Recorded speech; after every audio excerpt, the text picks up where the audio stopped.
হঠাৎ পুতিনের সঙ্গে শেখ হাসিনা কেন যোগাযোগ হলো? এই অবস্থায় যোগাযোগ হওয়াটা তো খুব স্বাভাবিক নয়। কেন যোগাযোগ হলো? পেছনের কারণটা কি? নিশ্চয়ই ভাবাচ্ছে, আমাকেও ভাবিয়েছে। তা ভাবার পরে বিভিন্ন জায়গা থেকে প্রশ্নোত্তর পর্ব চলতে চলতে চলতে চলতে খুঁটিনাটি জানতে জানতে একটু সময় লাগে। তো তাতে বোঝা যাচ্ছে এটা যে বাংলাদেশকে নিয়ে একটা ঐক্য করার চেষ্টা করা হচ্ছে।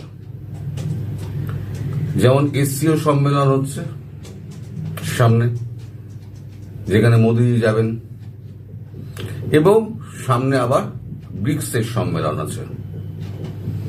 না এসসিওতে বাংলাদেশ আছে, না ব্রিক্সে বাংলাদেশ আছে, অথচ বাংলাদেশের এই ছোট ভূখণ্ডটায় কিন্তু অনেক গুরুত্বপূর্ণ ব্যাপার স্যাপার আছে। আজকে হয়তো তিনটে দেশ মিলে হয়তো সব সাপাই টাপাই করে শেখ হাসিনাকে ওখানে বসিয়ে দিলেন সবাই মিলে। এখন পরবর্তীকালে এখন আমেরিকা পিছিয়ে যাবে, জিও পলিটিক্যাল খেলাটা বলছি, আমেরিকা পিছিয়ে যাবে।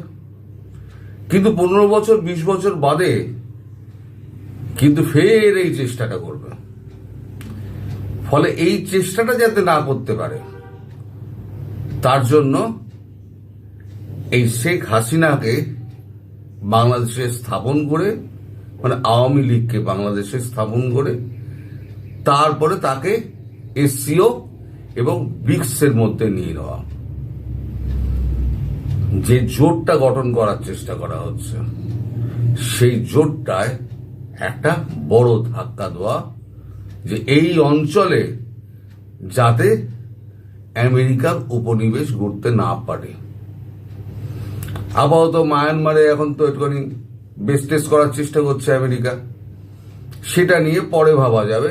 এখন মোদিজি যখন চীনে যাবেন সেই সময়তে নিশ্চয়ই কথাবার্তা হবে, চীনের সঙ্গে কথাবার্তা হবে, তখন জান্তার সঙ্গে মায়ানমারের কথাবার্তা হবে। এখন যা পরিস্থিতি, কাগজে যা বেরোচ্ছে, তাতে কিন্তু আমেরিকার পক্ষে কিন্তু একটা ভয়াবহ অবস্থা আসছে ট্রাম্পের কাছে।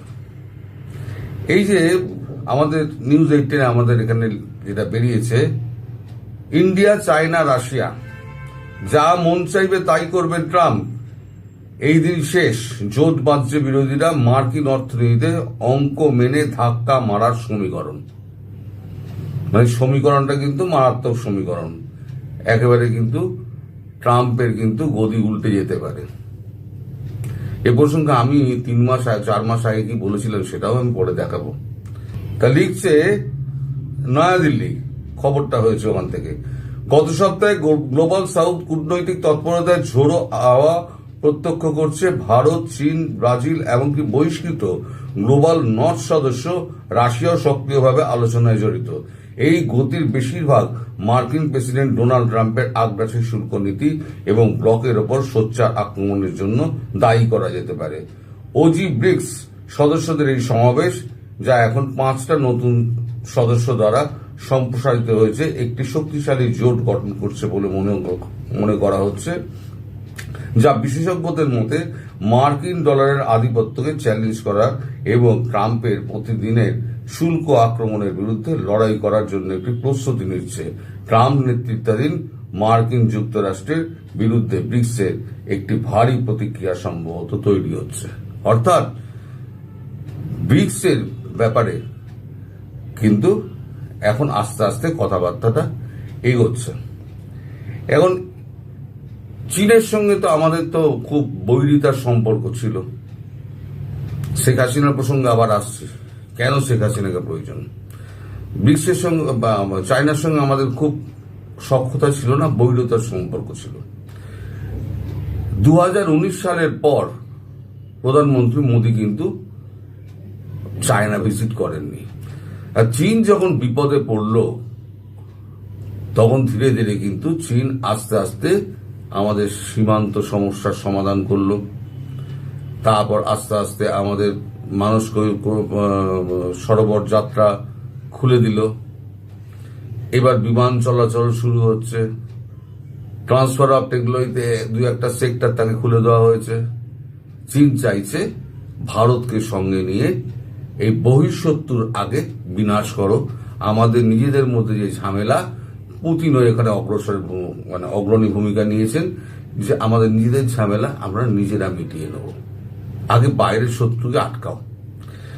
তো এখন বাইরের শত্রু যেটা আছে, এখন তাকে আটকাতে গেলে ভারতকে দরকার।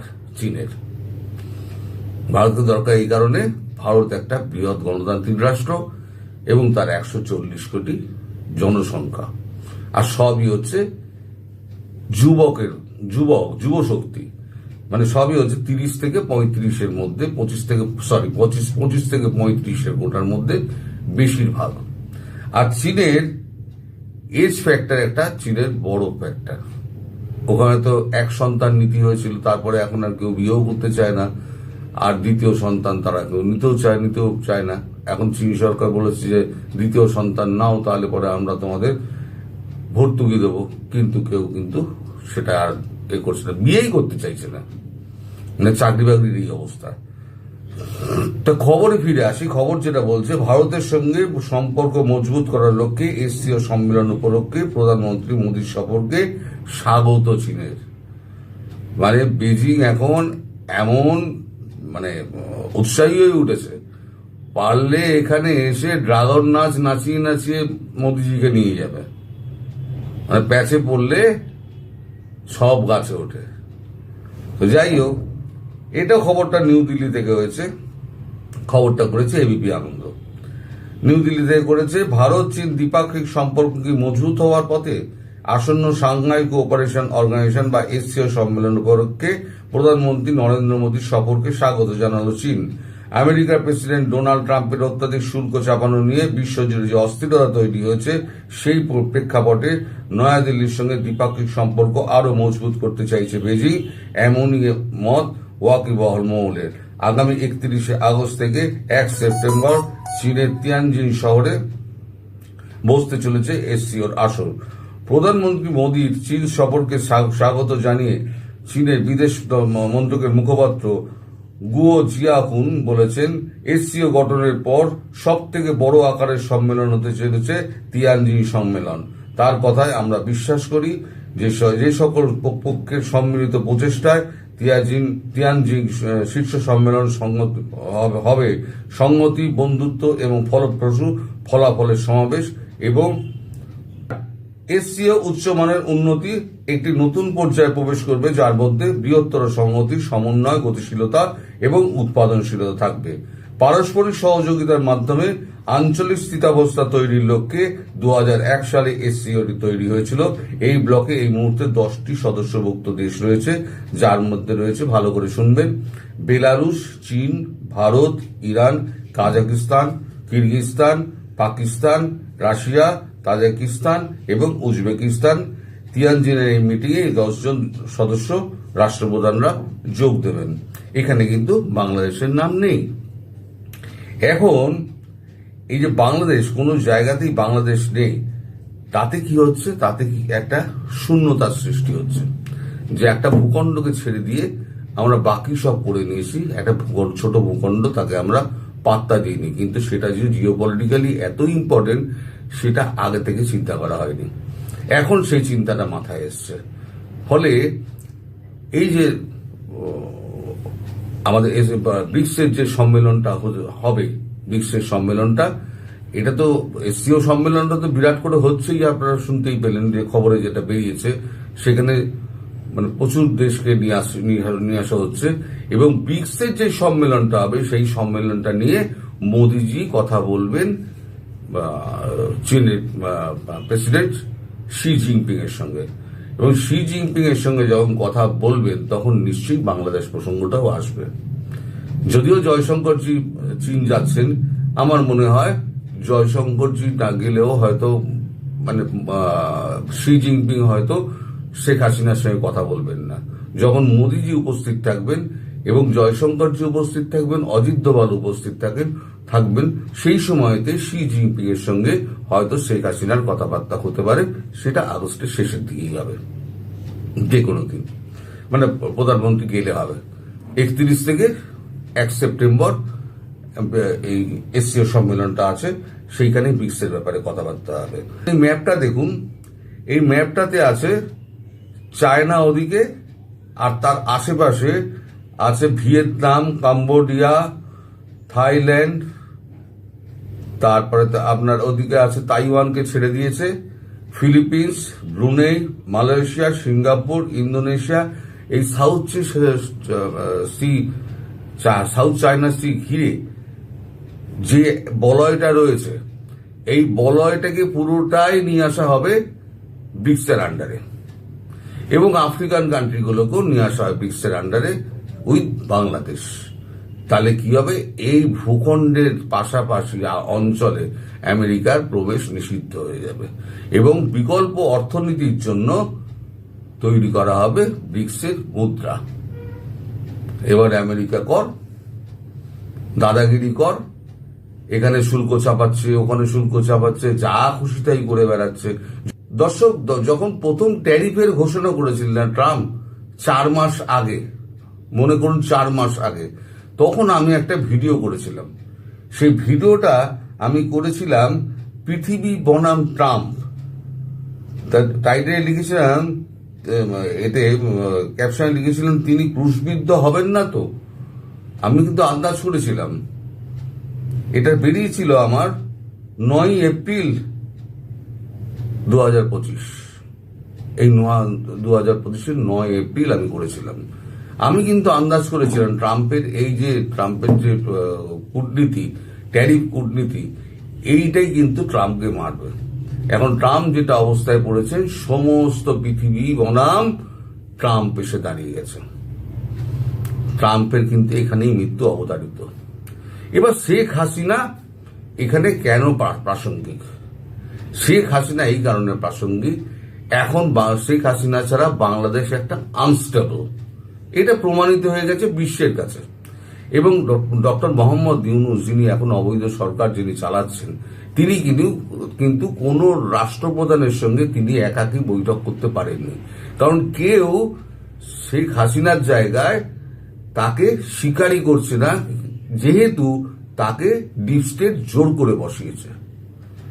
ডিপ স্টেটের যে ইউরোপিয়ান দেশগুলো যেখানে গিয়েছেন, ম্যাক্রো তার সঙ্গে বসেননি, ম্যাক্রোর সঙ্গে সময় চেয়েছিলেন, ম্যাক্রো দেখা করেননি। তার মানে এই মানুষটাকে কোনো দেশই পাত্তা দিচ্ছে না। এখনো সবাই মানছেন যে শেখ হাসিনা হচ্ছেন বৈধ প্রধানমন্ত্রী। অতএব বৈধ প্রধানমন্ত্রী যখন আবার তার আসনে বসবেন, তাহলে বৈধ প্রধানমন্ত্রীর সঙ্গেই আমরা কথা বলবো। এখন বৈধ প্রধানমন্ত্রী যিনি আছেন, তার অনুমতি ছাড়া বাংলাদেশকে তো আর ব্রিক্সের মধ্যে নেওয়া যায় না, এসসিওর মধ্যে নেওয়া যায় না। তাই ঘটনাটা হচ্ছে, তাই পুতিন নিজে উদ্যোগী হয়ে পুতিন ফোন করেছিলেন শেখ হাসিনাকে, এবং শেখ হাসিনার সঙ্গে যে কথাবার্তা হয়েছে, আমি যতটুকু জানতে পেরেছি ততটুকু আপনাদের বলেছি। যা জানতে পারিনি যত বলে তো আপনাদের মানে ধোকা দেওয়া, যেগুলো আমি কখনো করি না।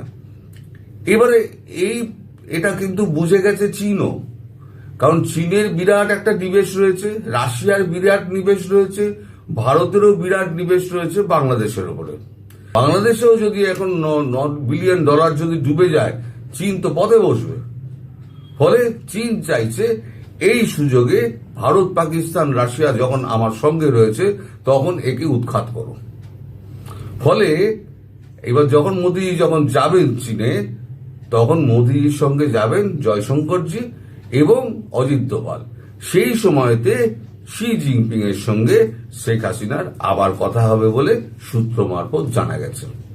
তাহলে কি হলো, বেজিং এরও সঙ্গে সম্পর্ক ঠিক হয়ে গেল শেখ হাসিনার, যে সম্পর্কটা তলাতে দেখেছিল। রাশিয়ার সঙ্গে সম্পর্ক ঠিক হয়ে গেল, ভারতের সঙ্গে সম্পর্ক তো ঠিকই আছে। এইবারে ব্রিক্সে আরো 40টা দেশকে নিয়ে আসা হবে। যে ভারত যখন বারবারই যখন প্রধানমন্ত্রী মোদী বলছেন যে এই যে গ্লোবাল সাউথ যারা রয়েছে, তাদের কণ্ঠস্বর হয়ে উঠবে ভারত। এই যে সমস্ত দেশগুলোকে নিয়ে আসা হবে, তার মধ্যে এই বাংলাদেশকে ঢুকিয়ে তাকে আরো শক্তিশালী করে দেওয়া। এইবারে যদি ভবিষ্যতে যদি 15 বছর বাদেও মনে করে, কিন্তু 15 বছর বাদেও কিন্তু মানে বাংলাদেশ কিন্তু কোনোভাবেই কারোর হাতে গিয়ে পড়বে না। কারণ এখানে যে একটা অক্ষ তৈরি হচ্ছে, এই অক্ষটার মধ্যে কিন্তু বাইরের কোনো দেশ ঢুকতে পারবে না। তার জন্যই শেখ হাসিনাকে প্রয়োজন, আওয়ামী লীগকে প্রয়োজন। তাই 3টে দেশ মিলে ঠিক করেছে, সবাই মিলে আওয়ামী লীগকে এবং শেখ হাসিনাকে ওইখানে বসিয়ে দিয়ে তারপরে আলোচনাটা হবে। এইটা হচ্ছে মূল ব্যাপার। তো আরো কিছু খবর পাই দর্শক, তখন আমি আবার জানাবো। আপাতত এখানে শেষ করছি। সবাই ভালো থাকবে।